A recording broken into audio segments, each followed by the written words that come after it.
It's Al in the afternoon, 3 to 6, Monday through Friday. Can't thank you enough for being there.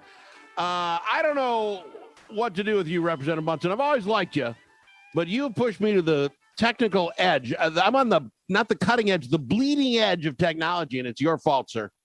Well, I'm glad to see you're welcome into the Facebook world of live streaming. It brings your radio show to people all over the world, Al. Which is fantastic. Yeah, I'm very happy with that. But what people should know, and you've always been Mr. Tech guy. You got the studio at the house, you got the thing, you're doing a blog thing. Don't even get me started on that. But you've got Rachel, Helper B. She's a great gal. She's out there. She makes fun of me. I asked a couple questions before we go on about how this works. She just laughs. She doesn't know what it's like to be almost 60 years old and not want to have to learn this stuff. I don't want to learn it. Well, you got to get with the times, man. I shouldn't do this. My dad has passed, but my dad never, other than his cell phone, and after the flip phone, he never wanted to go to the next step. Your dad doesn't get. He didn't want it. He just said, at some point, I'll just be gone, and I won't ever have to learn it. And he did it. He got away before he had to learn it. I don't want to learn this stuff. This stuff is killing me.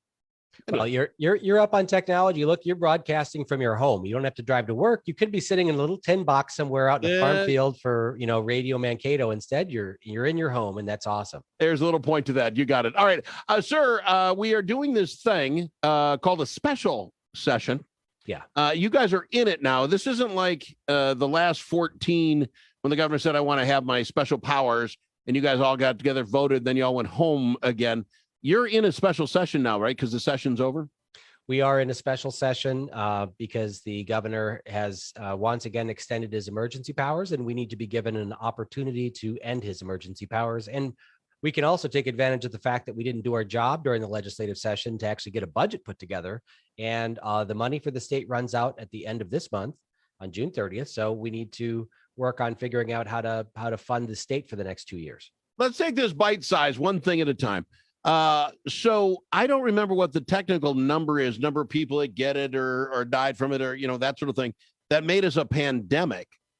But as far as I've seen in like the last 3-4 days, we had one person, and one's too many, die yesterday. I think we had 5 today. There was 3 today. We're in these single digits for quite some time. The number of people getting, I think it was 75 today. When is it we're no longer in a pandemic? In which case, doesn't the emergent powers just go away because the flood's over?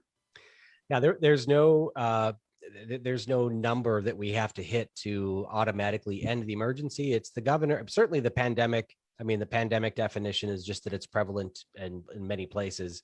But the governor has really admitted that there's no longer an emergency because of a health crisis. We have the eviction moratorium, which ends federally at the end of the month. And then we have that he also has an eviction moratorium that he wants to extend a year past now. And then there's also an issue with federal money coming in, about $30 million a month for expanded food stamps, or the SNAP program for Minnesotans, that he wants to continue. But don't we see this as a precedent? And what I mean by that, if the reason we're hanging on to our executive superpowers is because the federal government will give us money if we're in a federal, if the federal money comes, if we have superpowers, what keeps anybody, and this could be the Republican side, I'm not saying it's not, if you have a Republican president, he comes up, guess what, extra federal money if you're in a superpowers deal, and the governors who are Republicans say we're in a superpowers deal. Isn't this just a way of circumventing the local government, the representatives and senators from my state? Well, it certainly is. I mean, we should be figuring out, honestly, the governor has been offered an opportunity to keep his emergency powers just for food stamps and the eviction moratorium, but end it for everything else. He refuses to do so. On Monday, we had hundreds of protesters come to the Capitol with signs about never again. They want this to never happen again. We need to make sure that the governor no longer has unilateral authority. We introduced a bill on Monday called the Never Again Bill, which would rewrite the emergency powers laws and anything. 'Cause we do agree that the governor should have some authority to react to real public disasters like a fire, flood, tornado, industrial accident, that kind of stuff. But for public health crises, they should be handled under a different chapter of law, Chapter 144, which gives the health commissioner the ability to petition a court to quarantine individuals or groups of people or shut down a nursing home, that kind of stuff. And we should be changing the law to follow what it used to be for a few years back in the early 2000s. Do you get the feeling, because to me that makes some common sense, It just seems strange. We have superpowers when there's no longer a pandemic. The flood happens, you get there until you clean it up, and then you'll be done. But let me ask you, are you getting the feeling that that is gaining any momentum to make that happen? Yeah, 100 people came from your side that say, yeah, we got to stop this. But I would presume, and I'm not ripping him, the governor on his side is saying this has worked out pretty well. They're not seeing it as a crisis. I still got powers. I got $2 billion coming in. I get to spread it around. I'm not thinking the other side thinks it's all that bad. Well, the other side is fearful of losing control of the legislature. If Republicans control the legislature next year, or win election next year, then the governor won't have these authorities anymore. Or at least we'll have a better check and balance on this. I don't know if the governor thinks it's all worth it for the bruising that he has gone through, wearing his crown and acting unilaterally the last year. I think he's going to find that out when he starts campaigning for governor. But I think front and center is that people don't want to experience this again. People in Minnesota don't want their children to be masked up again in school when seasonal influenza hits, which seasonal influenza is much more deadly than COVID for children. And so they've set a precedent now that if there's 0.001% chance that a child is going to die from COVID and they can force all children to wear masks, why not do the same thing for seasonal influenza? So we need to prevent the governor from doing that. Do this for me, too, if you get an opportunity, if you talk to any of those high mucking bucks on the House service sides. And I'm just going to ask this facetiously, then we'll go to break and come back about talk what you've been working on. I don't get why now we're 14, 15 months into the pandemic, and we continue to upcount the number of people who died from the disease. The flu, you have a flu season at the end of the flu season, and we start at zero and count the next one. Even if you went year by year, if you counted how many people died this year of coronavirus, that number would be nowhere near as scary. You know what I'm saying? Mm-hmm. But we just keep adding them up. And we're going to get to 2025 and still count the one that comes in a month and say, look at that. We finally hit however many, hundreds of thousands that is. It seems weird that count just continues to roll on. Why would they do that? They don't do it with the flu. Yeah, no, you're right. We should be, I mean, this is one pandemic, but you're right. Another surge from last fall should be counted separately than the surge from the previous year. You're right. I just think the numbers get scary. All right, we're going to come back. I know you're working on some marijuana stuff. I want to hear how that's going after this on Al in the Afternoon. I know Representative Jeremy Munson, a good friend of the program, on quite a bit. Then it's this awkward stuff when you're live on Facebook. 2.5 minutes of commercials, and they're just seeing you and I kind of head bopping to the music. It's awkward. I got to figure this stuff out. I thank you for being on the program. Last time we talked, I find it, and we've known each other long enough. I find your stances on the medical marijuana interesting to me. I'm not saying it's out of character for you. It's not what I guess I would have bet on originally. Where are we out on the marijuana bill? And I'll tell you what I'm talking about. Well, so there was a bill called House File 600, which was a big bill that basically put public safety around marijuana, decriminalized a lot of stuff. It went back and said if you were convicted of small crimes of possession that they expunged records.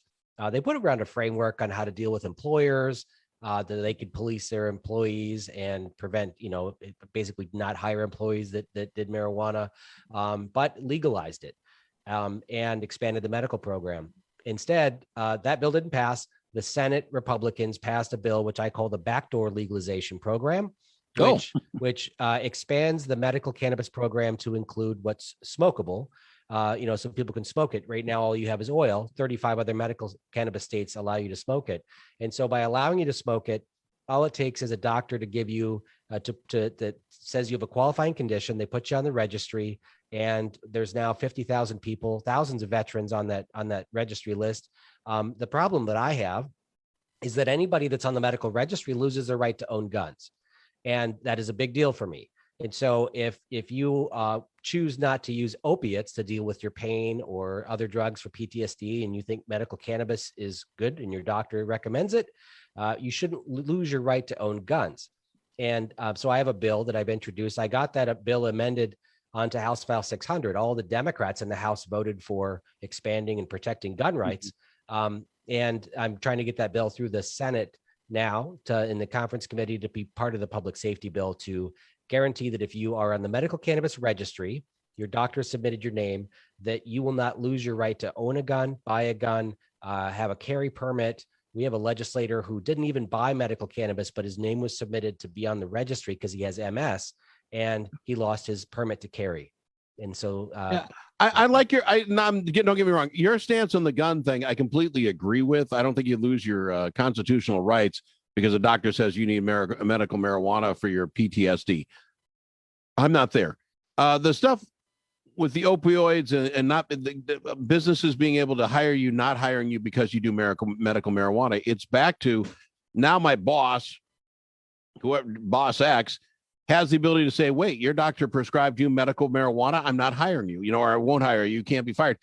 I don't like my work being between me and my doctor. Does that make any sense? I don't like him in that conversation. Well, that was specifically around if cannabis was legalized. See, the problem now is that now that medical cannabis is expanded to use what's smokable, to be able to smoke weed, anybody can go to like Dr. Nick, like the guy from The Simpsons, and just get put on the registry. And so it's a backdoor to legalization. So now you have employers that say, hey, we got forklifts here. We got heavy equipment. We shouldn't be hiring people who recreate, because if there's an accident, our insurance policy is going to, requires us to do a blood test to make sure they weren't drunk or high. I get it if it's for funsies. You're out there, I'm smoking. I can agree that you got a job at a forklift, however, you don't get to have that funsies. I get it. That's not my point. Well, even for medical, there are drugs that you can't take and be on while forklift operator. Okay. Right. Okay, fair enough. And then my other point with it was, okay, so you legalize leafy marijuana. We have only the 5 places in the state, and I think you guys are looking to make it 8, but either way, across the state to get it. It just seems unfair to those that live out here in the middle of no place like me, and I'm not saying me, but my veteran next door who needs it. Great, he can smoke it if that's better for him. I really don't care, but he's got to drive an hour to go get it and an hour back. Why can't that then be distributed at the local pharmacy? Well, because it would be illegal. That's what we were redoing the laws is my point. Let any pharmacy sell it then. It's federal. There's a federal law. It's the same reason why doctors can't prescribe medical cannabis, because that would be illegal. All they can do is put your name on a registry and have a state-sponsored business sell it. Now, there are 2 companies in Minnesota that are allowed to sell marijuana, leafy marijuana, next March. But the reality is there's going to be thousands of drug dealers out there that just most of them will be illegal.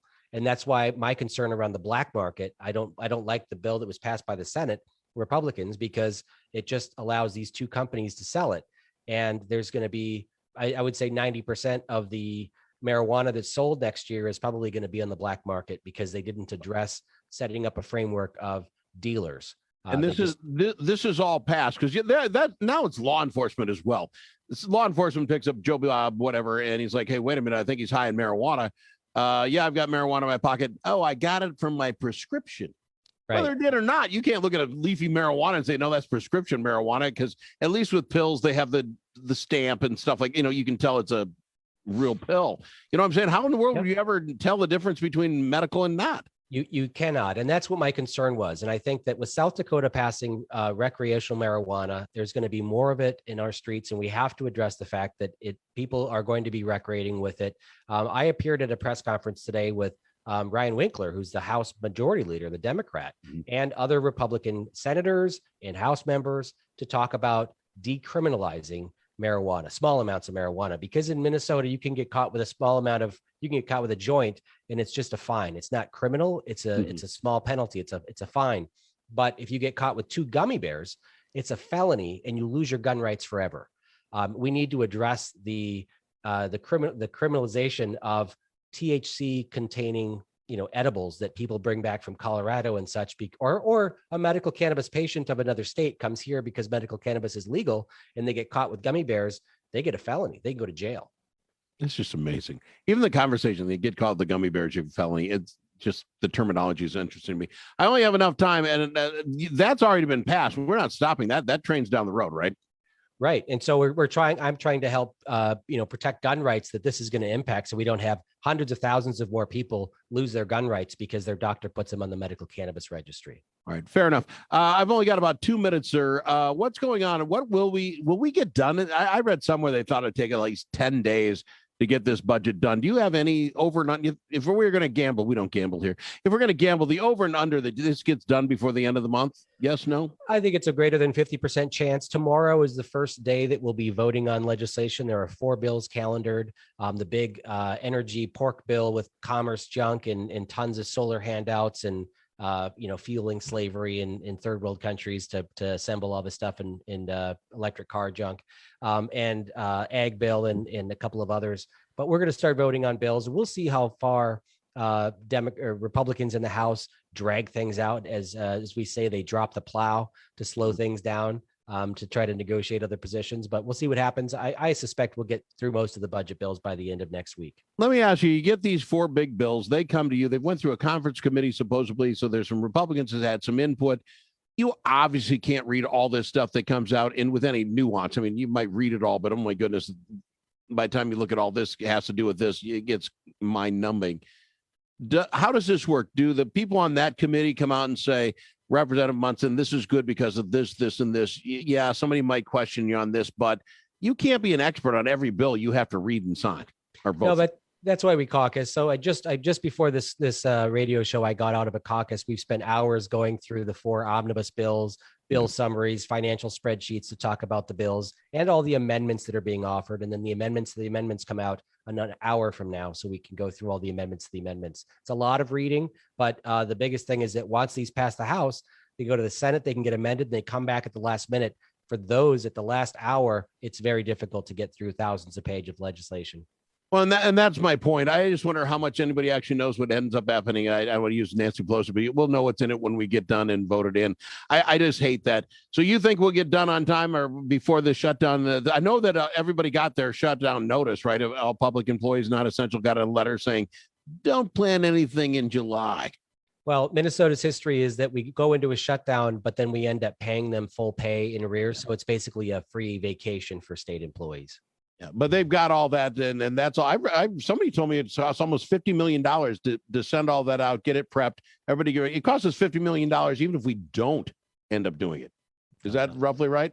That's an unfortunate expense that government shouldn't have to go through. Fair enough.